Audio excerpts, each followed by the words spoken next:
أخوتي المغاربة، تحياتي لكم من مسجد القرويين. هذا المسجد بيت الله الأعظم. كنحييكم وكنحيي المسلمين في كل مكان.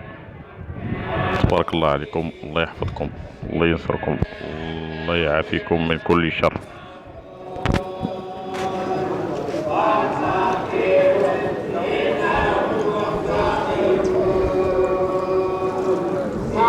الشيطان الرجيم.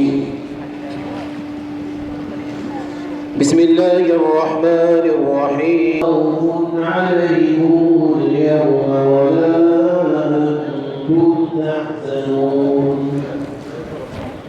وتلذ الأعين